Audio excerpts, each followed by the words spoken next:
नमस्कार बच्चों, इस वीडियो में क्लास 9th मैथ अध्याय 7 त्रिभुज यानी ट्रायंगल का बहुविकल्पी प्रश्न लेकर आए हैं। इसके पहले के बहुविकल्पी प्रश्न बता दिए हैं, नहीं देखे हैं तो प्लेलिस्ट में डाल दिए हैं, वहां जाकर देख सकते हैं। देखिए बच्चों, प्रश्न एक क्या कर रहा है, यदि किसी त्रिभुज एबीसी की भुजाओं यानी त्रिभुज है एक एबीसी की भुजाओं का एक बीसी सी ए व एबी के मध्य बिंदु क्रमशः डी ई व एफ हो तो त्रिभुज डी ई एफ निम्न में से किस त्रिभुज के सर्वांगसम होगा। इसको पहले देखिए फिगर बनाएंगे, फिगर से समझेंगे तभी समझ में आएगा। क्योंकि देखिए इस तरह से एक त्रिभुज है, एक ये त्रिभुज है, देखिए ठीक है। इस तरह से कह रहा है कौन सा त्रिभुज है, ए है, बी और ये सी है, ठीक ना, ए बी सी। आप देखिए कह रहा है कि बी सी सी ए व ए बी के मध्य बिंदु क्रमशः यानी बी सी का क्या है, डी है, जो बी सी है इसका मध्य बिंदु है डी, ठीक। और देखिए सी ए का मध्य बिंदु कितना है, ई है, सी ए ये क्या है, मध्य बिंदु इसका ई है, ठीक ना। और वह ए बी के मध्य बिंदु क्या है, एफ है, ए बी का इसका मध्य बिंदु यहाँ पे ये एफ है, ठीक ना। इससे देखिए एक त्रिभुज बनेगा, ये देखिए इससे मिला देते हैं, ये तो त्रिभुज बनेगा, ठीक ना। तो इसमें देखिए क्या कह रहा है कि त्रिभुज डी ई एफ, त्रिभुज देखिए डी ई एफ है, ठीक ना। कह रहा है कि निम्न में से किस त्रिभुज का सर्वांगसम होगा। आप किस त्रिभुज का सर्वांगसम होगा, जैसा कि आप लोग जानते होंगे कि सर्वांगसम होने के लिए क्या होना चाहिए, देखिए भुजा कोण में से कोई भी तीन क्या होना चाहिए, बराबर होना चाहिए, ठीक ना। जिससे तुलना करेंगे भुजा कोण यानी दो त्रिभुजों में वो क्या होना चाहिए, बराबर होना चाहिए, तीन चीज। अगर तीन चीज बराबर हो गए तो क्या होगा, सर्वांगसम होगा। इसमें देखिए क्या है कि यहाँ पे देखिए कि जो ये त्रिभुज है, ठीक ना, ये जो त्रिभुज बन रहा है इस त्रिभुज की भी देखिए इसकी भुजाएं बराबर हैं सब, ठीक ना। इसकी भी देखिए है संगत भुजा, संगत कोण बराबर होना चाहिए, ठीक ना। तो इसमें देखिए ऑप्शन में ये तीनों देखिए इसके बराबर होंगे, इधर का भी, इधर का भी, इधर का भी। तो ऑप्शन डी देखिए इसमें तीनों दिया हुआ है, ए एफ ई यानी ए एफ ई ये वाला भी है, ठीक ना। त्रिभुज बी एफ डी ये वाला भी, और ये सी डी ई ए। तो ये ऑप्शन डी मेरा सही हो जाएगा, ठीक ना। अगला क्वेश्चन लेते हैं। देखिए अगला क्वेश्चन कह रहा है निम्न में कौन सा सर्वांगसमता का नियम नहीं है। देखिए सर्वांगसमता का नियम कह रहा है नहीं है, हमको नहीं वाला बताना है। देखिए सर्वांगसमता का नियम एस ए एस, ठीक ना, साइड एंगल साइड बोलते हैं, ये देखिए मेरा है, ठीक ना। अब देखिए एस एस ए, अगर देखिए एक तरह से देखा जाए तो ये भी देखिए साइड साइड एंगल यानी तीन चीज मिल रहे हैं, नहीं सर्वांगसम हो जाएगा। लेकिन लिखने का तरीका क्या है कि इसको हमेशा क्या है कि एक जो आएगा सिंगल आ रहा वो बीच में होना चाहिए, ठीक ना। जैसे इसमें क्या है देखिए साइड हो गया, फिर एंगल एक आया है तो एक ये बीच में है, फिर साइड आया है, ठीक ना। इसमें भी देखिए इस तरह से ये अगर एंगल बीच में होता तो यही हो जाता, ठीक ना। तो आइए देखिए इस तरह से नहीं लिखा जाएगा, नहीं ये नहीं होगा। यहाँ पे देखिए दो एंगल है, बीच में देखिए एक साइड है, बीच में है कि नहीं है। तो एंगल साइड एंगल हो गया और साइड साइड साइड हो गया, एंगल एंगल एंगल भी होता है, ठीक ना। इस तरह से सर्वांगसमता का ये नियम है। तो ऑप्शन बी मेरा नहीं होगा, ये हो जाएगा सही इसमें, ठीक। अगला क्वेश्चन लेते हैं। देखिए तीसरा क्वेश्चन क्या कह रहा है कि यदि त्रिभुज ए बी सी व त्रिभुज डी ई एफ इस प्रकार है कि ए बी बराबर 5 सेंटीमीटर और कोण बी बराबर 40, कोण ए बराबर 80 अंश तथा त्रिभुज ए बी सी सर्वांगसम त्रिभुज एफ डी ई, तो निम्न में से कौन सा कथन सत्य होगा। तो पहले देखिए इसमें क्या कह रहा है कि दो फिगर देखिए, यहाँ त्रिभुज एबीसी और त्रिभुज डी ई एफ, ठीक है। यहाँ पे देखिए फिगर से समझते चलेंगे कि त्रिभुज देखिए एक बना लेते हैं, ये बना देते हैं। देखिए ये हो गया मेरा ए बी सी, ये त्रिभुज हो गया। एक त्रिभुज देखिए डी ई एफ, यहाँ पे देखिए इस तरह से एक त्रिभुज और बनाते हैं, ये हो गया डी ई एफ। जिस क्रम में यदि इसको किए हैं उसी क्रम में इसको भी लिखेंगे। देखिए डी ई ये हो जाएगा, इधर ये एफ हो जाएगा, ठीक ना। तो ए भी देखिए दिया है 5 सेंटीमीटर, ये है मेरा 5 सेंटीमीटर, इधर का दे दिया है। कोण बी देखिए ये कोण दिया है 40 अंश दे दिया है, ये 40 अंश है। और कोण ए कितना है यहाँ पे 80 अंश है, ठीक ना। तथा कह रहा है कि त्रिभुज ए बी सी, जो ये त्रिभुज है ए बी सी सर्वांगसम कह रहा है त्रिभुज एफ डी ई, ध्यान दीजिएगा किसे कह रहा है, एफ डी ई। तो निम्न में से कौन सा कथन सत्य होगा। अब यहाँ पे देखिए त्रिभुज, तो यहाँ देखिए इसमें तो दिया जरूर, लेकिन यहाँ पे क्या किया, ये घुमा दिया, क्योंकि डी ई एफ था, यहाँ क्या कर दिया, एफ डी ई कर दिया। तो ये बी सी को क्या करेंगे, इससे हम करेंगे, ठीक ना, इससे। तो एक फिगर और बनाते हैं, देखिए तो इस तरह से देखिए फिगर बना लेते हैं, क्योंकि इसी फिगर को क्या किया है, जो घुमा दिया, इसी फिगर को घुमा दिया, एफ कर दिया, डी ई इस तरह से कर दिया, ठीक है, यहां से स्टार्ट कर दिया है। तो सीधा हम बना लेते हैं। तो पहले क्या कर लेंगे, यहाँ पे एफ बना लेते हैं, एफ डी ई कर लेते हैं, समझ में आ रहा है। अब देखिए सीधा पड़ेगा हमेशा। अब इसमें सर्वांगसमता का नियम हम लागू करेंगे, समझ में आ रहा है। तो ये जब 5 सेंटीमीटर ये है तो एफ डी भी क्या होगा, ये 5 सेंटीमीटर होगा, क्योंकि संगत भुजा और संगत कोण क्या होते हैं सर्वांगसम में, बराबर होते हैं। तो 5 सेंटीमीटर ये हो गया। अब डी वाला जो एंगल है ये वाला, ये कितना हो जाएगा, 40 अंश हो जाएगा। अब एफ वाला कितना होगा, ये 80 अंश होगा, आई बात समझ में। अब ये देखिए एंगल कहीं जिक्र होगा, इसमें देखिए ऑप्शन में है ई का, तो ई एंगल क्या हो जाएगा, क्योंकि देखिए त्रिभुज के तीनों कोणों का योग कितना होता है, 180 अंश होता है। तो देखिए 80 और 40 को जोड़ देंगे, 80 40 को जोड़ेंगे तो 120 हो जाएगा। तो 180 में हम 120 को घटा देंगे तो कितना आ जाएगा, यहाँ ये ई वाला 60 अंश आ जाएगा। आई बात समझ में। तो ये है, देखिए ऑप्शन देखिए इसमें कौन सा सही है, क्योंकि देखिए कह रहा है कि डी एफ, देखिए डी एफ तो 5 सेंटीमीटर है, लेकिन एंगल एफ 60 कह रहा है, एंगल एफ देखिए इसमें क्या है 80 है, ये नहीं होगा ऑप्शन मेरा। बी देखिए डी ई यहां से यहां कह रहा है 5 सेंटीमीटर, इसका जिक्र ही नहीं है, ये नहीं होगा। और देखिए डी एफ, ये देखिए डी एफ मेरा दिया 5 सेंटीमीटर, ठीक ना, एंगल ई बराबर 60 अंश कह रहा है, तो एंगल ई क्या है मेरा 60 अंश हो गया। तो ऑप्शन सी मेरा सही हो जाएगा। समझ में आ रहा है। इस तरह से देखिए ऑप्शन वाला क्वेश्चन को, बहुविकल्पी प्रश्न को सॉल्व करेंगे। अगला क्वेश्चन लेते हैं। देखिए क्वेश्चन कह रहा है इसमें, चित्र में एंगल बी डैश ए डैश सी डैश बराबर, यानी हमको कौन सा एंगल बताना है। देखिए यहाँ इसमें क्योंकि एंगल है, ठीक ना, ए डैश को बताना है। ए डैश देखिए एंगल मेरा ये वाला है कि नहीं है, तो ये एंगल हमको बताना है। तो ये एंगल हम निकालने के लिए पहले क्या करना होगा, क्योंकि देखिए फिगर में हमको पहले देखना होगा। तो पहले क्या करेंगे, देखिए दो त्रिभुज है, दो त्रिभुज को हम पहले सर्वांगसम करेंगे। क्या करेंगे, सर्वांगसम देखेंगे सर्वांगसम है कि नहीं है। तो सर्वांगसम होने के लिए क्या चाहिए, 3 देखिए चाहिए। कोण भुजा में से कोई भी 3 अगर मिल जाता है तो क्या हो जाएगा, त्रिभुज दोनों सर्वांगसम होंगे। तो इसमें देखिए 6 सेंटीमीटर, ए बी क्या है 6 सेंटीमीटर है, तो ए डैश और ये 6 सेंटीमीटर होगा, ए बी हो गया, ठीक ना, समझ में आ गया। अब बी सी देखिए 5 सेंटीमीटर है यहाँ, तो निश्चित है ये भी क्या होगा, ये मेरा 5 सेंटीमीटर होगा, ठीक ना, ये 5 सेंटीमीटर है। समझ में आया। अब देखिए यहाँ पे क्या है, एंगल ये 60 अंश है, यहाँ भी देखिए 60 अंश है, 2 मिल गया, 3 है। तो देखिए इसमें कौन कौन सा हो गया, एक ये हो गया, देखिए साइड हो गया, एक साइड ये, एक साइड ये। अब इधर के एक एंगल, ठीक ना, यानी किससे सर्वांगसम हो गया, साइड एंगल साइड, सर्वांगसमता नियम से दोनों त्रिभुज क्या हो गए, सर्वांगसम हो गए। जब ये दोनों त्रिभुज सर्वांगसम हो गए, इसके कोण भी क्या होंगे, संगत कोण भी बराबर होंगे। समझ में आ रहा है। जब संगत कोण बराबर होंगे तो कह सकते हैं ये कोण और ये कोण क्या होंगे, दोनों बराबर हो जाएंगे। जब बराबर होंगे तो यहाँ देखिए तब यहाँ से निकाल लेंगे, क्योंकि 3x देखिए बराबर हो जाएगा 2x धन में 20 हो गया। अब यहाँ से देखिए 3x है, 3x है, 2x को इधर ले आएंगे, पक्षांतर कर देंगे, 2x हो जाएगा ऋण में, बराबर इधर देखिए 20 हो गया। तो देखिए 3x में से 2x घट जाएगा, x आएगा, x का कितना मान आ गया, 20 आ गया। अब देखिए हमको ये वाला एंगल बताना है, x का स्थान पे हम 20 रख देंगे तो आ जाएगा। इसमें देखिए x का स्थान पे कितना रखना है, 20 रखना है, तो 2 देखिए गुणे 20 रख देंगे, इसके बीच में गुणा चिन्ह होता है इसके बीच में, ठीक ना, धन लगाएंगे 20 करेंगे। अब देखिए यही आ जाएगा 20 गुना देखिए 40 धन 20 बराबर 60 अंश आ जाएगा, 60 अंश। समझ में आ गया। तो ए डैश जो एंगल है ये आ गया, कितना आ गया, 60 अंश। ऑप्शन देखिए बी मेरा सही हो जाएगा, ठीक है। अगला क्वेश्चन लेते हैं। देखिए और आज चित्र में दिया है कि ए बी लंब बीई, ए बी जो है लंब किस पे, बीई, यहाँ पे देखिए फिगर में ये है, देखिए ए बी, ठीक ना, बी पे क्या है, ये लंब है यहाँ से, ठीक, ये लंब हो गया मेरा। और आगे कह रहा है कि यहाँ पे देखिए एफ एफ लिखा हुआ है, ए बी, तो यहाँ एफ ई होगा, एफ ई लंब किस पे है, बीई पे है। देखिए बीई पे क्या है, ये लंब है। या बी सी बराबर डीई, बीसी जो है, क्योंकि बीसी जो कि यहाँ से यहाँ तक, ठीक है, बीसी बराबर क्या है मेरा, डीई, इसके बराबर है ये। तथा ए बी बराबर कह रहा है कि ए बी जो है बराबर ई एफ है यहाँ पे, ठीक ना, ए बी जो है बराबर किसके है, ई एफ के बराबर है, इसके ये बराबर है भुजा, ठीक हो। तो कह रहा है त्रिभुज ए बी डी निम्न में से किस त्रिभुज के सर्वांगसम होगा। देखिए सर्वांगसम होने के लिए 3 चीज चाहिए कि नहीं चाहिए। ये लंब है तो यहाँ पे देखिए ये लंब है बीसी, ए बी क्या है, बीसी पे लंब है, तो ये 90 अंश होगा, होगा कि नहीं होगा। अब इधर देखिए ये भी क्या है, इस पे लंब है, तो ये 90 अंश होगा। अब इधर देखिए ये चीज ये हो गया, देखिए मेरा क्या हो गया, साइड हो गया, ठीक ना। अब ये भी मेरा क्या हो गया, इधर का ये साइड हो गया, एक साइड देखिए परफेक्ट है। अब इधर वाला साइड में देखिए जब इस त्रिभुज में चलेंगे ए बी डी, ठीक ना, क्योंकि कह रहा है ए बी डी किस त्रिभुज के सर्वांगसम है, तो ए बी जो डी है देखिए यहाँ से यहाँ तक ये अधिक हो रहा है, क्योंकि साइड देखिए यहाँ से और यहाँ से ये दोनों तो बराबर हैं, लेकिन ये देखिए क्या है, ये दोनों के लिए है। अगर इधर से चलेंगे देखिए यही दूरी, यहाँ से यहाँ तक दूरी इसमें भी आ रही है। अब इस त्रिभुज में चलेंगे देखिए एफ सी ई में, तो ये भी क्या हो जाएगा, इसके इसमें आ रहा है कि नहीं आ रहा। तो एक तरह से देखा जाए, यानी यहाँ से लेके यहाँ तक और यहाँ से लेके यहाँ तक दोनों क्या होंगे, बराबर होंगे। तो इस त्रिभुज क्या हो जाएगा, सर्वांगसम होगा। कौन कौन सा हो गया, यानी किसी साइड हो गया, 2 साइड और एक एंगल से ये सर्वांगसम हो गए।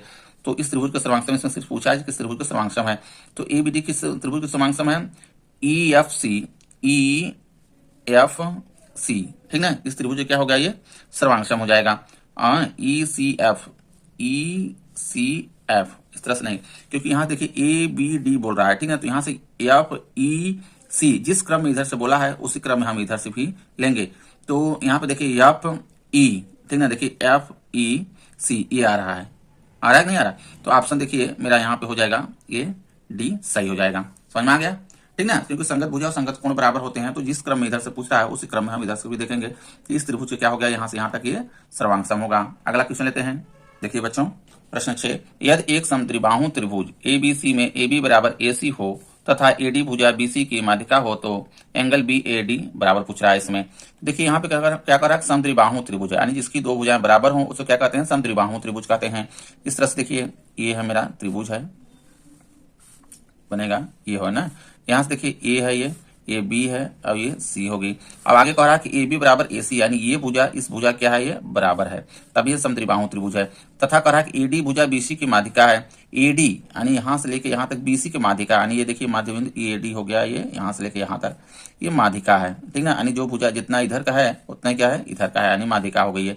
मतलब हो तो कह रहा है कि एंगल BAD यानी ये वाला एंगल हमको बताना है कितना होगा। तो इसमें देखिए एंगल बी दिया हुआ है, ध्यान दीजिएगा, इसमें एंगल बी दिया हुआ 35 अंश, ठीक है, यहाँ पे नहीं जिक्र किया गया है, 35 अंश दिया है फिगर में, ठीक। तो यहाँ देखिए कैसे निकालेंगे, क्योंकि समद्विबाहु त्रिभुज है ये, पहले बीच वाला देखिए हटा दीजिए, इससे मतलब मेरे को नहीं है। तो देखिए ABC त्रिभुज में AB बराबर क्या है, AC है। जब AB बराबर AC है, जो भुजाएं बराबर होती हैं तो उसके आमने सामने कोण भी क्या होते हैं, बराबर होते हैं। जब ये 35 अंश है तो इधर के भी क्या होगा, ये 35 अंश होगा।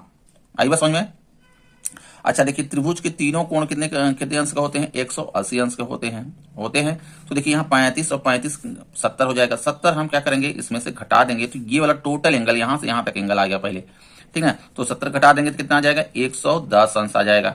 अच्छा ये बताइए, अब ये क्या है, माध्यिका है एडी, जब ये माध्यिका है तो निश्चित है ये एंगल क्या करेगी, आधा आधा डिवाइड कर रही है, बराबर भागों में बांट रही है माध्यिका एडी। तो इसमें हम क्या करेंगे, 110 में अगर 2 को हम भाग कर दें तो आधा हो जाएगा ना, 2 पंचे 10, ठीक, एक बचा, एक जो 2 पंचे 10 यानी 55 अंश। देखिए यहां से यहां तक कितने अंश आ गया, ये 55 अंश ये आएगा।